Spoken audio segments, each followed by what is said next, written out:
Thank you for the feedback. All right, so I am a sacred pleasure coach and a sex educator. I use Tantra practices to connect individuals to their bodies and couples to one another. So sex and spirituality and the connection between the two is my specialty. So let's get into it. Prostitute, Tantra, sex magic, sacred sexuality, holy whore. These words may seem like they reside on opposite sides of the spectrum, but I'm here to tell you just how closely related they relate.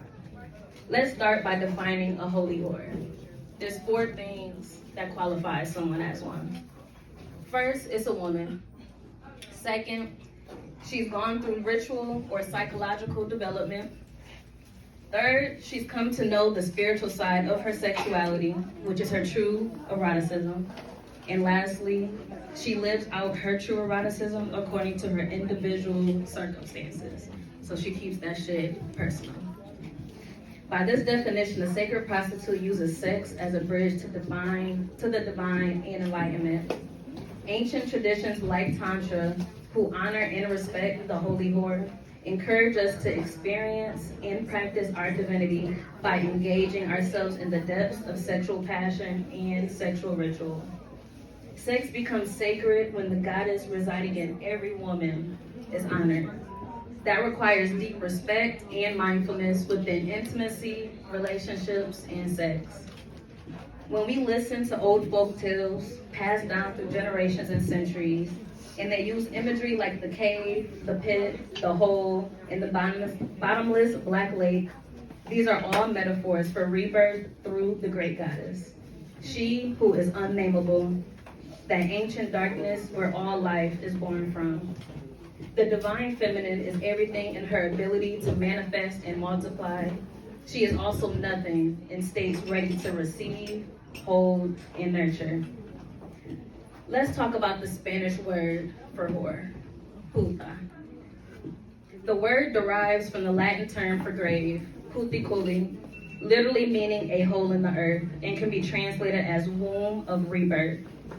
You can trace back centuries where many words, just like puta, defined as pure and holy. These terms for whore were not derogatory.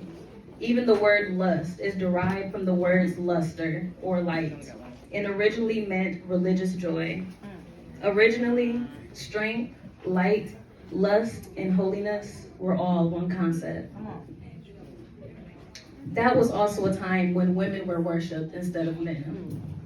Women were thought to be able to access the power of the goddess easier because we identified with her directly. In these early days, women were the mediators between the goddess and the tribe. Before science explained away the mystery, women seemed to be magic, specifically due to our ability to give birth, bleed every month without dying, our intuitive healing gifts. When you talk about that deep fear or deep respect that's often associated with the male god of many religions, mankind used to have that reverence for women. We bleed in sync with the phases of the moon. We bleed in sync with one another in close proximity. And to the amazement of men, women are the only ones able to bear the babies, and from our breasts, milk flows in order to sustain life. We were nurturers, not only to our kids, but also to the men of our communities. When God was definitively female, women had the upper hand. It was thought necessary for a man to go through a woman in order to achieve contact with the deity. Women were the connection to the divine. Male devotees of the great goddess would offer gifts, undergo painful and humiliating rituals of preparation, waited years. They would fast and give just about anything for the opportunity to be initiated by a sacred whore. In doing so, they attained the power of the great goddess, as well as the opportunity to contact with what we refer to as the higher self. So when fully self-realized in her divine feminine energy and embracing her true eroticism, a woman is the initiator into higher rites of passage. If we look at astrology, this concept is reflected in the zodiac sign of a Scorpio. All right. We are the powerful rulers of sex, death, and transformation or initiation.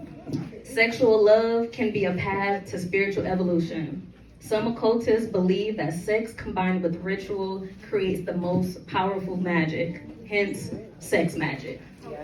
And the most sexual beings are considered to have the strongest healing abilities. Yet millions of women deny themselves orgasmic pleasure because they are taught good girls don't do that by a society that worships a bachelor god. It's understood that balance is needed for anything to truly work. And balance includes both ends of the spectrum. To be both dark and light, feminine and masculine, soft and hard, playful and responsible. We've mastered one side while neglecting the other. Without the embodiment of the sacred whore in every woman, which is embodied through balance, society will continue to twist itself dysfunctional, because without balance, there is chaos.